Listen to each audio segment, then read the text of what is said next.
Well, good morning, everybody. It's good to see everybody here today. Thank you so much for attending. My name is Dave Erickson, and I am the principal at Hillcrest. It's kind of cool and rainy out today, so I hope that you're somewhere cozy. Have a good cup of coffee ready for today's session. In a perfect world, you would have known that on July 1st, Hillcrest turned 5 years old. We actually had our 5th anniversary. But in this non-perfect COVID world, it kind of slipped by us a little bit, but just wanted to say a heartfelt thanks to all of our partners, our supporters and boosters, our clients, my team who has helped us through these first 5 years, and certainly from my perspective, made this something that is beyond my wildest dream for what Hillcrest was going to be. So a heartfelt thanks to everybody for that. This is our 8th roundtable discussion of what we're calling the COVID season. And we had really hoped that by now we would be moving on to other topics and discussion items. There's some great things that are happening around prescription drugs and disability management. We're storing all those ideas. We'll be bringing them to you either at the zoo through a Hillcrest luncheon or through a Zoom in the future. But we just really felt like there was another topic that we wanted to address today, just because this pandemic is dragging on and we're starting to sense and hear from a lot of our clients the stress of that. So that's what today's session is going to be on, just how to handle that as leaders in your organization. Now, this session is being recorded. I need to tell you that. So we've had a few people say that they weren't able to make it today, but wanted to see the recording. So also just a reminder, I think we have it set so that when you come into the meeting, you're on mute. But if for some reason we're getting a lot of feedback from your box, we have the power to mute you, but please don't be offended if we do that. It just means that we're getting some feedback that is going to impact our presentation. So there is a chat function, and this is a roundtable discussion. So please do enter your questions and comments into the chat function. Jillian is going to be moderating the session. So if you want to either send it directly to her or to all, just as long as she can see it. So our topic today is entitled, "The Initial Crisis is Over, Now What? Helping Employees Through Change and Prolonged Uncertainty." And you may think that that's a very long title, and it is. And with most, as it goes with most long titles, it's because we just had a hard time nailing this down. We had a hard time defining or describing what we're going through in this pandemic. And of course, everybody feels differently about it. For me, if I'm just thinking personally and a little bit vulnerably about it, I think looking back, I was actually a little, I don't want to say excited, but maybe a little bit when this all happened. It was like the world was uniting around a common cause. We were going to fight this common foe. There was a bit of adrenaline there. It was a bit of us against it. Some bravado, even some marching off to war ideas. And there were some inconveniences around toilet paper and travel, but that just kind of seemed to make it more real. And if you think about a lot of the news that we hear on a day-to-day basis, it doesn't really affect us. It's a flood or famine somewhere else. This absolutely affects us, so it's more real. But now, a few months in, I'll be the first to admit that those feelings of bravado and excitement have faded. I miss my team. I miss seeing all of you in person. I don't know anybody yet who has passed away from COVID, but I do know people who have passed away. So it's become very real now. And to say that these times are are difficult and tough is an understatement. But what really makes it difficult for me is the uncertainty. There's a lack of timeline, ever-changing goalposts, struggling to understand this enemy that we're fighting against that we can't see, and just even disagreement over social norms and practices. So as HR professionals and business leaders, how are we leading people through this time? If strategic leadership is critical to organizational success, are we being strategic? Do we even know where to begin? If our employees are coming back to work with a deer in the headlights look, how do we bring calm and assurance to them? Or are we returning that look the same way, like a deer in the headlights? So in today's session, it's going to be a little different. I'm going to interview Jen Lofgren by asking a few questions to start the conversation. But because this is a roundtable, we need your feedback too. So this will only really work well if you have comments and questions and you put them into the chat, either to all or to Jillian, so she can moderate it. So we're going to start with a few questions to get things going, but hope that you have some as well. It's my pleasure today to introduce to you Jen Lofgren. She is the founder of Incito Executive and Leadership Development, and she has dedicated more than a decade in developing leaders to create exceptional long-term business results through engaged teams, strong relationships, and strategic thinking. She's one of only 60 master certified coaches in Canada and is a chartered professional in human resources as well. She's a recipient of WXN's Top 100 Most Powerful Women in 2019 and was recognized as one of Mount Royal University's outstanding alumni in 2018. I'm proud to say that Jen has been my leadership coach for the past 4 years and has made a profound impact, not only on Hillcrest as an organization, but also on me personally. So Jen, thank you for being here. Welcome. And let me begin with my first question for you. Thanks for having me, Dave. Your work with leaders across North America and many clients right here in Calgary, what are you hearing from your leaders and about what they're going through right now and what they're experiencing? You know, I'm hearing a real range of emotions, and I want to first start with some confusion in those range of emotions of, you know, I'm feeling excited on one hand and worried and afraid on the other hand. And I'm not sure if what I'm feeling is normal. And I'm hearing that from leader after leader after leader. So I want, first of all, want people to know that if you're feeling those mix of emotions, we often don't talk about them. And I'm hearing it from lots of leaders questioning, is what I'm feeling okay and normal to be feeling complete opposing emotions? Some of the other things that I'm hearing is we have to live with this. What I thought, or what we all thought, was something to work our way through and get back to business, and not even get back to normal, but to survive through whatever it is we're going to experience. That's no longer the case. We have to live with this. It's longer term, and I don't know what that means. And we're all tired of this. And there's a lot of fatigue that people are experiencing, even though there's some things that they're enjoying.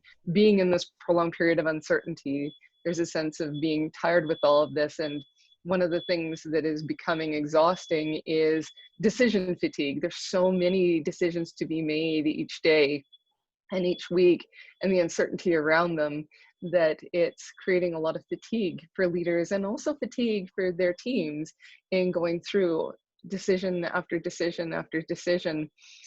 And one of those decisions that they're really struggling with is around strategy. And how do I make long-term decisions where things are changing from day to day, and I don't have the information because it's emerging from government or it's emerging through research for our industry? And how do I set my strategy when I'm needing some direction, my team's needing direction, and I don't know how to do that? And because of that overwhelm, some leaders, I've heard them say they're on the verge of depression and they don't know what to do right now. And I'm hearing specific comments, like one leader I spoke with this week, talking about a town hall that they were holding with their department, and their team's looking for answers from them on what's next. And I don't have any solid answers for them. What do I say? How do I help my team? And some teams are starting to go back to the office and contemplating that for others. And I don't want to go back to the office as a leader, and some of my staff don't. Yet as an organization, we're starting to talk about or bringing people back to the office. And how do we deal with that? With those that are afraid to come back to the office, but frankly, some just have learned that they prefer working at home. And as a leader, I'm struggling with asking people to go back to the office, because in our particular business, I found that they're just as effective or more effective. And we're giving mixed messages as a leadership team to our frontline staff. We're not aligned as a leadership team, and our team members are starting to get confused. And so what do we do with all of this going forward? It's no longer just a COVID issue. We're now in this period of what I would call this VUCA world, it's been a word that's come up in the last few years, that's describing this world of uncertainty that we're all in. And now here we are, we know about it more than ever, this uncertain world. So that's the range of things that I'm hearing on the uncertain side. But I'd also say there's a lot of positives. I'm hearing about teams coming together and building relationships in new ways and discovering new ways of doing business and innovation. It is being pulled down by this sense of uncertainty. Yeah, thank you for that. It's one thing I've so appreciated from all of our guests that have been on this Zoom series through the last little while is just the honesty and vulnerability around we don't have all the answers. And I think we would almost not want to hear somebody who says, I do have all the answers, because what we want to hear is the vulnerability and the struggle that people are going through, but also the positives. So now I know when you and I were setting this call up, Jen, you kept referring to VUCA, and I pretended for the first little while that I knew what you were talking about and tried to play along, and finally just got frustrated and said, I have no idea what you're talking about. What is this VUCA? And if you could define that, and then how it's impacting us in some ways we might not even be aware. So VUCA is an acronym, and it means volatility, uncertainty, complexity, and ambiguity. And it's a way to give a name to what we're experiencing. And it goes beyond volatility, uncertainty, complexity, and ambiguity into looking at all that encompasses, and recognizing that, you know what, the world just didn't become more volatile, more uncertain, more ambiguous. This COVID experience just highlighted for us that the world is just more uncertain than we ever thought. And we can't unknow that now that we've had this experience. And when we experience some complexity, we often want to figure it out and research our way through it and find a right answer and simplify it. And you can't. If it's volatile, sometimes we want to just take control of it and we want to fix a situation, and here we can't. Or if it's ambiguous, we want to add more certainty to it. We want to add more clarity to it. Yet we're in a world where we're experiencing it and we're learning as we go. That we can't add more clarity because we're learning things that have never been experienced before. And so VUCA is a word that describes that uncertainty, that vulnerable place that we all are, that we actually were before COVID hit. But now we're confronted with that reality that before COVID and other world events that we weren't faced with quite the same way. That we were able to tell ourselves stories around our ability to control things, our ability to create clarity. And we were in small ways, but now in this period of prolonged uncertainty, we're faced with the reality of we can't control. It's never going to be completely clear. So what do I do with that? And it brings up a lot of anxiety. And it can bring out two reactions to that anxiety. One is overfunctioning. I mentioned a little bit already around our desire to control and to push our way through it. The other thing that can happen is we can underfunction or abdicate to others and let others make decisions or stop functioning ourselves because of the sense of overwhelm. And neither long-term helps us create results for ourselves or our teams or our organization. It's finding the balance between underfunctioning and overfunctioning to neither control, but also not abdicate or give up. Yeah, it's a really good word. So for those of you who aren't looking at it on paper, it's VUCA, V-U-C-A, and that is volatility, uncertainty, complexity, and ambiguity. To me, that actually does a pretty good job of describing at least how I feel in this pandemic. So if we're living in this VUCA world and it's constantly changing, how do, as a leadership coach, you've not been through this before, and now you're dealing with people who also haven't been through it before, but are coming to you for advice and strategy. What are you telling them about how can we be our best in our leadership roles? I think there's a lot less telling and a lot more asking right now going on. And my role as a coach is to really help clients move out of reacting to whatever it is they're experiencing and move more towards creating the future that they want. And you and I, when we were preparing for this call, talked about a sailboat analogy. And it's a metaphor that will often come up in talking with clients is if I'm on a sailboat, I can let the wind take me wherever the wind will blow me.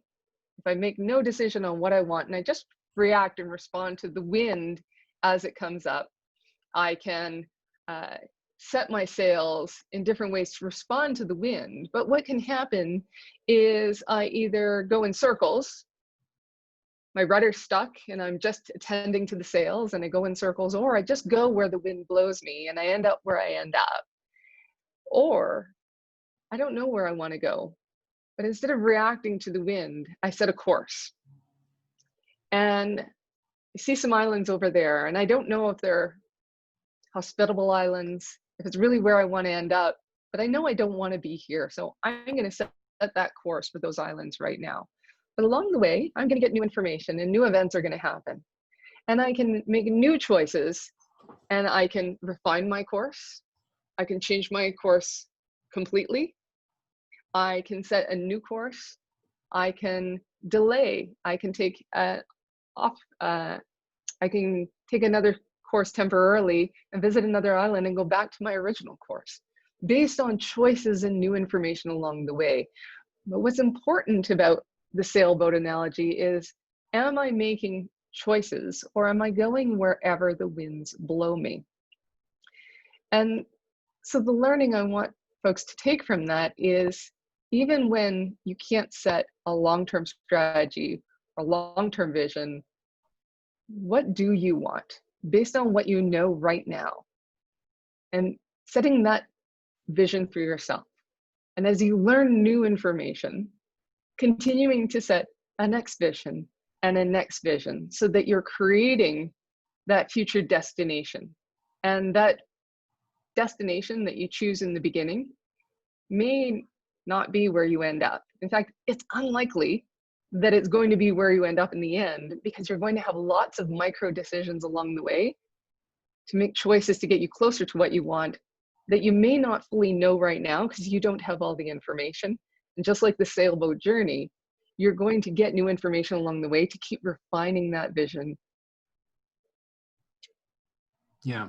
Is there a reasonable timeline in terms of that setting a vision? Should we're used to, at least in the work that I've done with you, we're used to setting long-term visions, strategic, things that'll take years sometimes. Should we feel bad if we're setting our vision for a week from now or a month from now? Set the vision that you can. For some of us, it's going to be a month from now. I have some clients that are setting a vision for September, so they're 2 months out. I have others that are setting a vision for 1 month out, or based on the volatility that you're experiencing, your vision may be for next week, or perhaps for just tomorrow.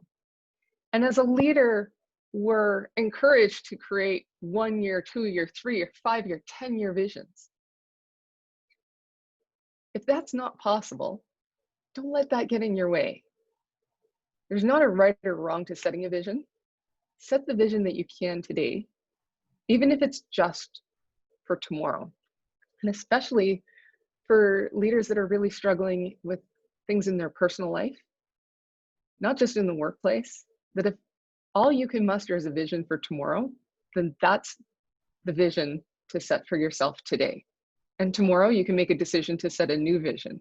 What's important is setting that vision so that you're a creator rather than a victim of the circumstances that you're experiencing, that you're able to create that next future, whether it's the future for tomorrow, the future for next week, or the future for September, they're all correct.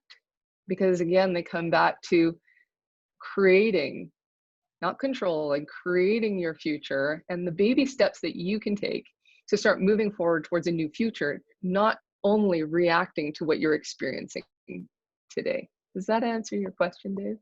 Yeah. So a lot of the people on the call today are municipal. So we have cities and towns, counties. We have a lot of nonprofit groups on the call. And I think, you know, I was listening to the news this morning and they're talking about the focus is always on businesses. You know, they say 15% of businesses may not make it through here. It could be higher than that. But what about the work that you're doing with nonprofits and municipals? What are they dealing with right now? What are some of the challenges you're hearing from these more public bodies? So budgets become an issue for profit, for not-for-profit, and also for municipalities. Before COVID hit, municipalities were already struggling with budget constraints.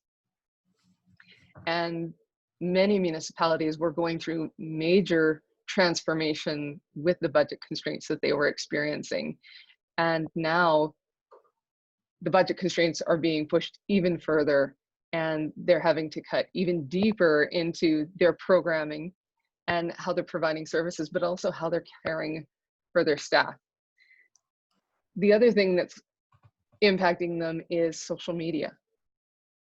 Social media has been a real challenge for leaders and for councils in municipalities. And now social media has become even more heightened during this period. And the scrutiny that they're dealing with and the criticism that can come through social media, there's not a lot of praise that's coming through social media for those leaders right now, given the very challenging circumstances. There's also criticism for them that, oh, you're not like a for-profit business. You have a regular well to go back to for your funding, which isn't the reality. Sure, it's stable funding, but now what they're being asked to do and the requirements in order to take care of the community that they serve has increased. They're having to look at taking away services that are important in order to provide mission critical services, health and safety services. When it comes to nonprofits, their funding that has been stable in the past, coming from major funders or coming from different levels of government, for many of them has been frozen. For many of them, grants that they had already been approved for this year that had been yet to be received are uncertain, have evaporated. Some of them aren't qualifying for the emergency funding that's available, that may be available for some of their for-profit peers. And their sense of purpose in both those organizations, both municipalities and nonprofits, their driving force for their employees has been largely purpose-driven organizations. That's starting to be questioned. Why are we here? What is the mission that we're serving now? And how do we do that in these times, given the challenges that we're dealing with? And they're struggling to meet the needs of their stakeholders, whether it's community, council, unions, non-union employees, vendors, contractors, partners, or members of the community that they serve if they're a nonprofit.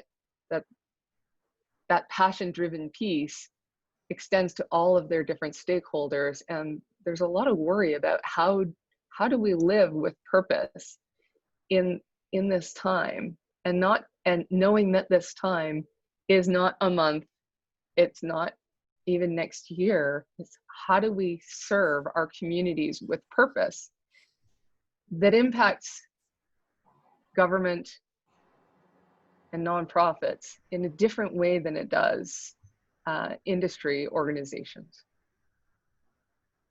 Can I jump in with a question that came up on the chat that I think might fit really well here with what you're talking about? Yeah. So it's from Randy, and I'll just read it. Outside of the pandemic conversation, but still within the VUCA world, we are seeing greatly increased attention paid to North American white privilege and inherent racism in our culture. Are you having more conversations with leaders on this topic? And can you share some thoughts or strategies around how we can help build companies and cultures that strongly support an anti-racist culture? And I don't know if maybe you want to touch on that at the end, if you have more to say on what we're currently talking about, but I just thought I'd throw it in here just in case it kind of went with what you're talking about now. Yeah, let's go there. Thanks, Jillian. And I've been having some of these conversations with some of the leaders that I've been talking to, and it comes back to this uncertain and ambiguous future, and having a lot of conversations with leaders of, do I even raise this with my employees? How do we talk about this? And I'm just coming back to look at the question as you read it, and thoughts and strategies on how to build those company cultures. One of the things that I've been talking about with leaders is telling their story. What are you experiencing around this conversation around privilege and around systemic racism? And what is the story that you're experiencing? If you want to open up the conversation with your team, telling your story first. What's your experience right now? What questions are coming up for you? What is it that you're curious about? What are you trying to learn more about? And then asking those questions and giving an invitation to others in your organization. The other thing that's coming up is there's not a right answer right now to move forward in the strategies to help build an anti-racist culture. There's some great resources out there. And right now it's about opening up the conversation to really listen. And I know we've heard a lot about listening recently, but in order to listen inside your organization, it's important to create safety. And as a leader, to be the one to go first. And one leader I was talking with, she sent out a VP, she sent out an email to all of her staff to talk about her own experience of hearing some of the stories that have been coming into the news recently, and how she explored some of her own thinking about her own privilege and some of the challenges that have come up for her and some of the questions she's asking herself, and sharing those transparently and inviting people to join a conversation and striking up a working group in the organization to have that conversation, and an open invitation for anyone to join that conversation, but also allowing safety for people to not join the conversation right now if they're in a place of continuing to listen and continuing to share that story of what that leader is continuing to experience, to create safety for others by seeing that she doesn't have all the answers yet and is continuing to ask questions. Dave, have you been having any conversations like this yourself?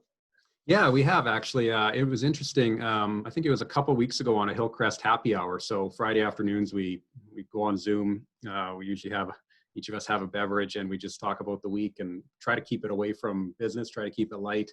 But all of this was on the news, and we just had to talk about it. And the question at that point was posed: can you be friends with somebody who you are racist against? And I forget how exactly the question was worded, but it created a really interesting conversation, followed up by articles. But to your point, Jen, what I've learned through all of that is that I'm not done formulating how I feel, because new things keep coming up. That question was one that I thought was a really simple one to answer, and it's not. And so the article that Alex in our office sent me was really convicting. It really made me think. And so I really appreciate the idea of as a leader not pretending that you have all the answers, and to open up the conversation and just be vulnerable about it. Because I think there is, I think everybody on the call would say they're not a racist, but then there is, as you start to dig into it a little bit, we all kind of vary from there. We do have different views based on where we grew up and how we grew up and all of that. So it's an interesting conversation as well. And I think it's, you know, it really does go back to VUCA. It's, you know, I remember a couple of years ago, we had all those wildfires, and we had just had a flood, and we had drought and things like that. And I for one have just been so thankful through this COVID for two things. One, that it happened in the spring, where we can be outside. Imagine if we were all cooped up and it was -40. And the other thing, and this is just the farmer in me, I know, but I am loving, you know, I live outside of town and I drive past these lush fields. Even the ditches are just so green and lush right now. The farmers are having a fabulous year. And hopefully that continues. But I've been so thankful for that, because I just got to feel like the world can only handle so much. Right now, we're really handling these three big issues: the economy, COVID, and this whole discussion around racism. And what I do feel, though, is that perhaps the current climate has created a place where this really important conversation can happen in a quicker way than it would normally happen. And I've appreciated that part of the whole race and racism discussion. I think it feels to me like things are happening quicker, that people are more willing in this climate to change how they think. And so I think in some ways that's maybe a good thing, but I feel like we have a long way to go. I feel like I have a long way to go as well. And Dave, you reminded me of another conversation I had with a leader, and that was as soon as opening up this conversation around anti-racism, that the conversation shut down and people were uncomfortable and no one would talk. And the words that we use have an impact. And in Canadian culture, my experience is we don't use the word race, we don't use the word racism, but we're certainly comfortable with the word discrimination. And so know where your team is at in your entry point. It can also be changing up the words and starting the conversation with talking about discrimination. And then as you get the conversation going, then you can talk about, okay, so if we can see that discrimination can happen, what's the link to racism and anti-racism? And some would argue that they're different, and some might argue that they're the same. I'm not here to argue the meaning of those two words, but rather to highlight that you can use different words to open the conversation and get the conversation moving, and then starting to look at shifting the conversation to racism and anti-racism, from meeting people where they're at to then moving the conversation forward, again, to creating safety, because this is a topic that is confronting for all of us and hard to talk about. So figuring out where to start, and there isn't a right way to start other than meeting people where they're at to help open up the conversation. I just want to read a comment from Melanie that I think is really apt, and I'll just read it. I don't know if everyone is seeing all the comments, so just so everyone can hear it. She says, "What an interesting question. Additionally, I think it's important to not only share your stories as you question your biases and thoughts, but to hear the stories and comments of those people that are marginalized. As a leader, as a leader,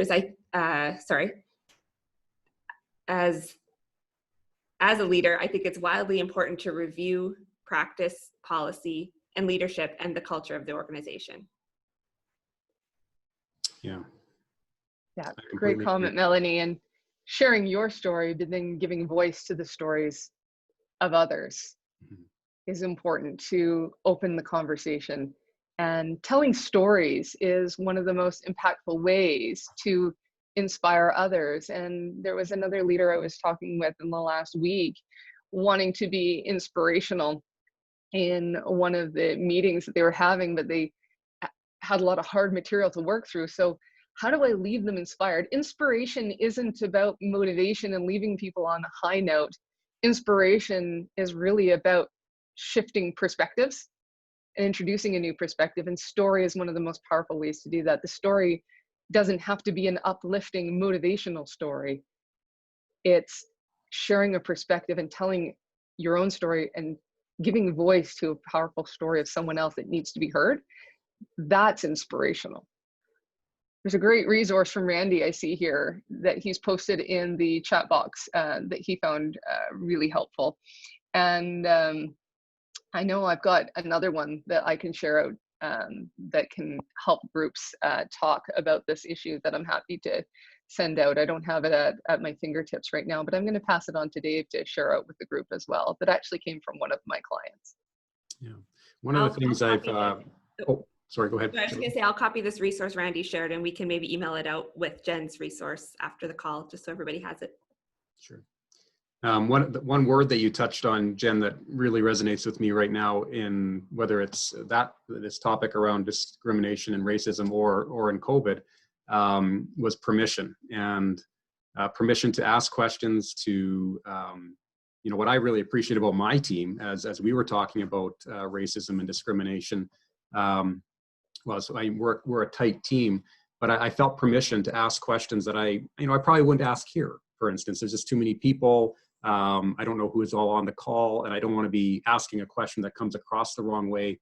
But one thing I love about my team is they know me, they know my character and my heart, but to be able to ask a question that just they can challenge my way of thinking without putting me down. And I think right now there's just so many conflicting views on the issue of race and discrimination that mostly come from an undeveloped viewpoint. And there was a story on the national news this morning.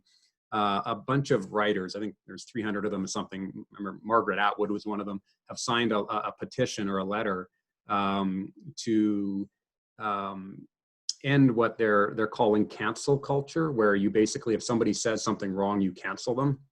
I might have this a little bit wrong, but they call out Donald Trump on it and say that, he's saying all these things and people are wanting to cancel him, and they shouldn't. They should engage. They should.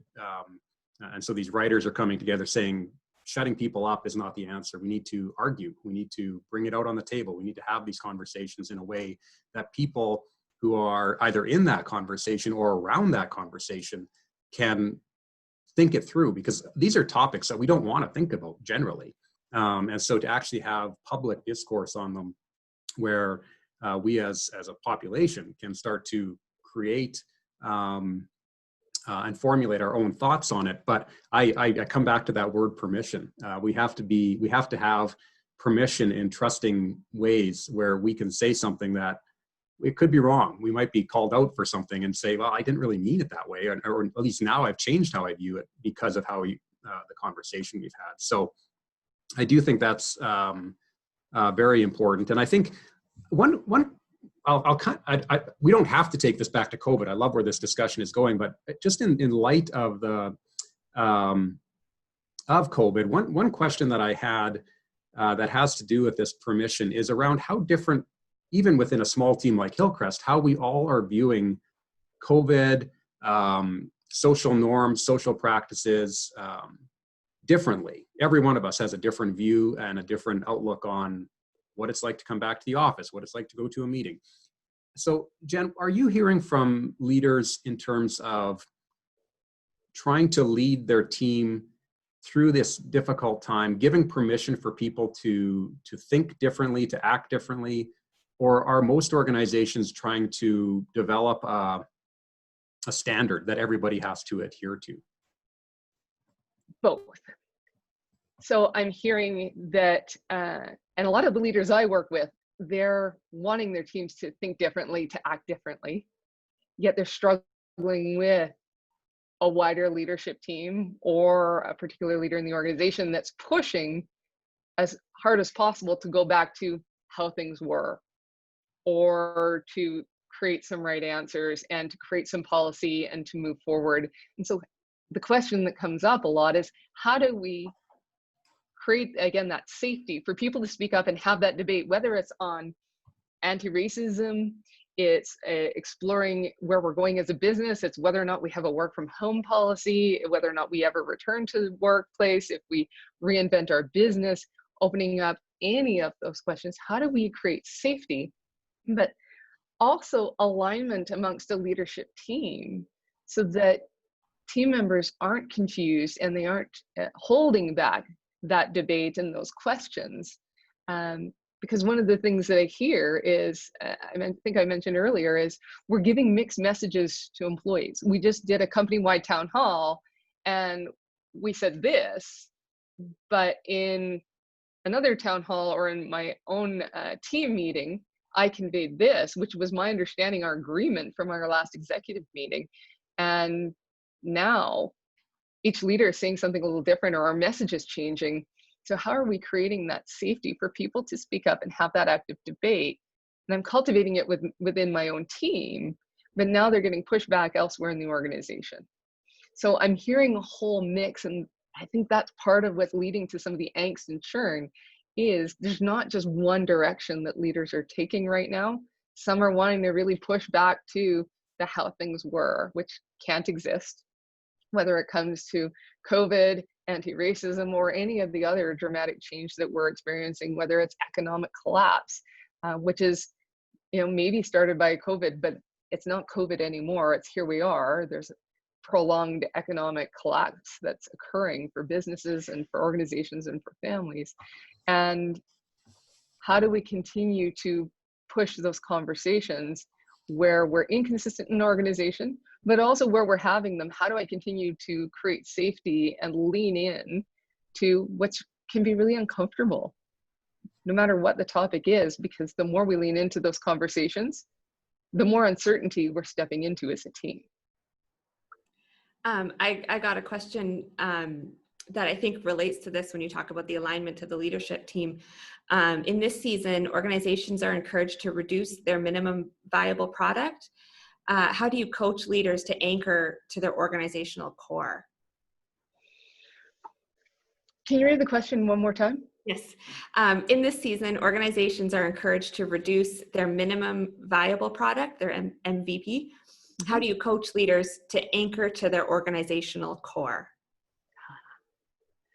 So going back to, who do you serve and what's your core purpose as an organization?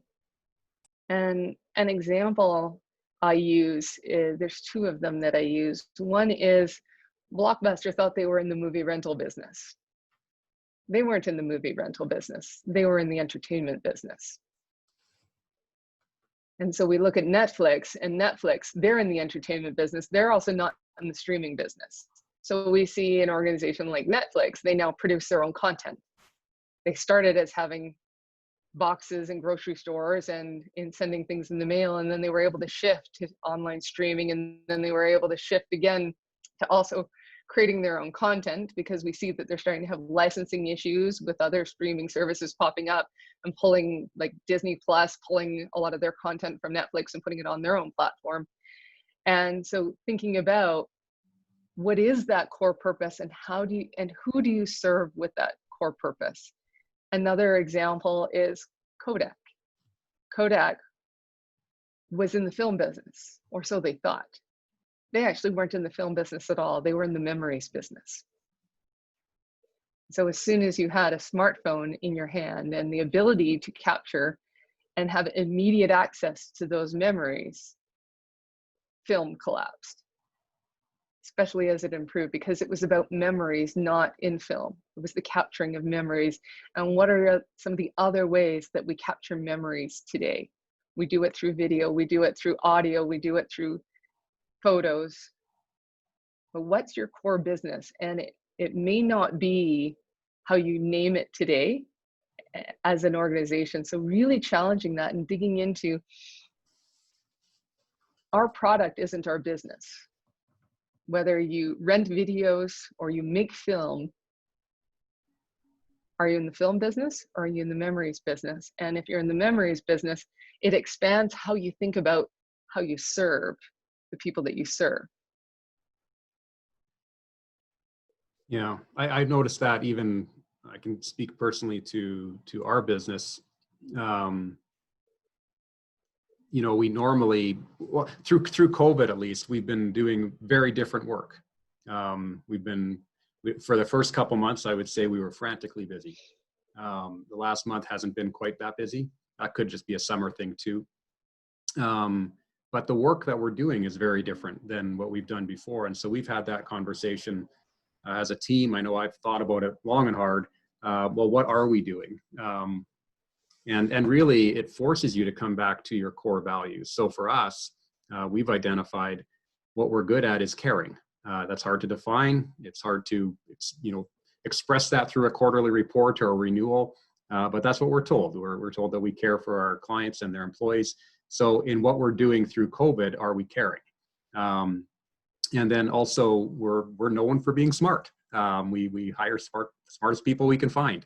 And so in what we're doing through COVID, even though it's shifted and it's very different, are we doing it smartly? So as an example, one of the things that Jillian's been almost full time on right now is just this deluge of information. She's going through it all, and we're just disseminating to our clients exactly what they need, often in bullet form, so they don't have to do that. But that takes a certain degree of smartness, and to be able to vet through all that and formulate a response that, especially when there's a lot of conflicting views on that. So, but what I've appreciated about it, I think, and some of the silver lining, is it's forced us to think outside the box, think of it almost as a different business. And I always get a laugh from my team when I say this, but I often say we would be successful if we sold sheet metal, because we just have a team that cares and we're smart.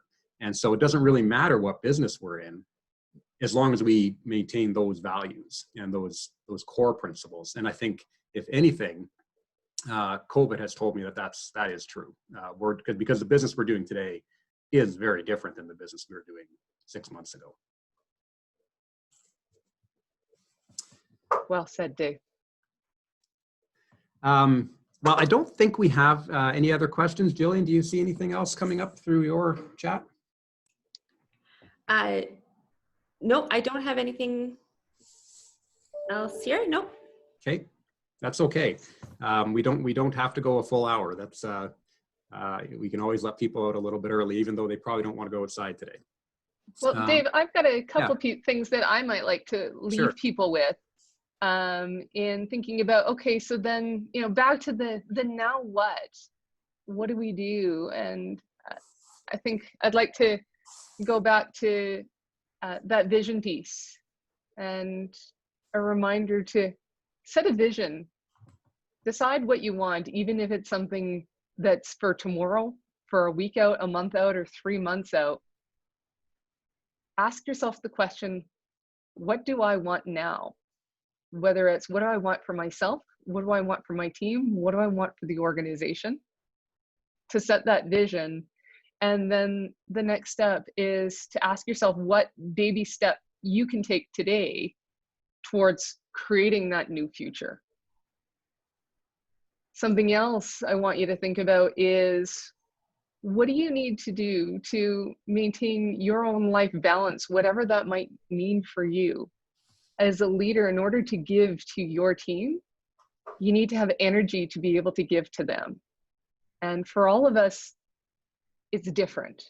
But what might you need to do to create or recharge your own energy, so that you've got that energy to keep giving into your team, to keep giving into those decisions, whether it's reading, exercising, shifting how you're doing your work, the hours you're working, or having some strong boundaries with yourself around distractions.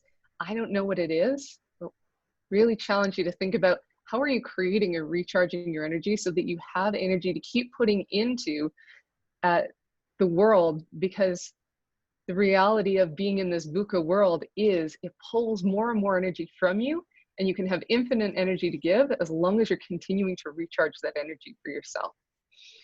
And then one last piece is, I'll share a resource, and we'll send it out through Jillian and Dave, is a book called The Empowerment Dynamic, The Power of TED by David Emerald.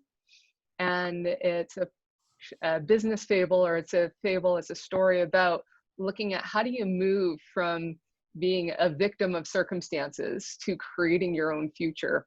And there's a lot of great tools that you can apply to yourself, but there's also tools in that book that you can use with your team to help your team move forward, whether it's COVID, whether it's conversation around anti-racism, or anything else that people are feeling challenged by and feeling stuck in, they'll give you a lot of tools and resources to apply to yourself and to apply to your team.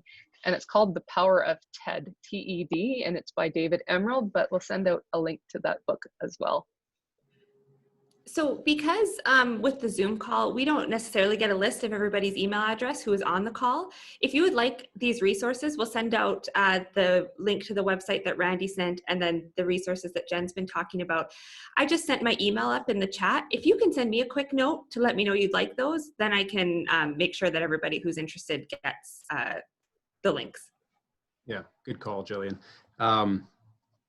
Most of the coaching sessions that I've had with Jen through the years usually end with something like that, where it'll be, well, what are you going to do differently? What steps can you do? And normally we write some things down. And I learned early on in our coaching relationship that 2 weeks later, if you come back and say, well, I didn't really get around to it, that doesn't go over well with Jen. So if you wrote something down, you might be getting a call from Jen to see if you actually did it.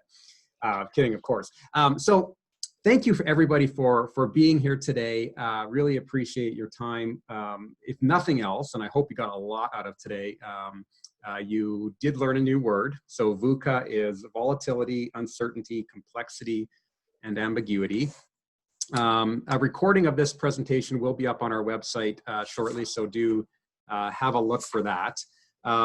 Okay, so we've been giving away socks at the end of our sessions along with books and things like that. And you may have kind of got the impression that Hillcrest just has a big shelf of this stuff and we're just trying to blow it out. And that would be partly true. We have a lot of socks, and we also have a lot of these. So this is the socks, and they're pretty fancy and pretty nice. And then we also have a lot of these moleskin books, which if you've come to our Hillcrest luncheons or whatever, you probably have that. But one thing that's a little different that we're going to give away today is we actually have 4 of these pens left. These are the authentic Hillcrest pens that we've had for several years, and we only have 4 left, and we're going to give them away today.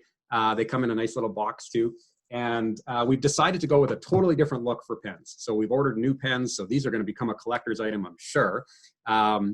And so there's some, some rarity to them at this point. So I will give away 4 sets of these. So it's the book, the moleskin book, the socks, and the pen to the first 4 people who email me with what VUCA stands for.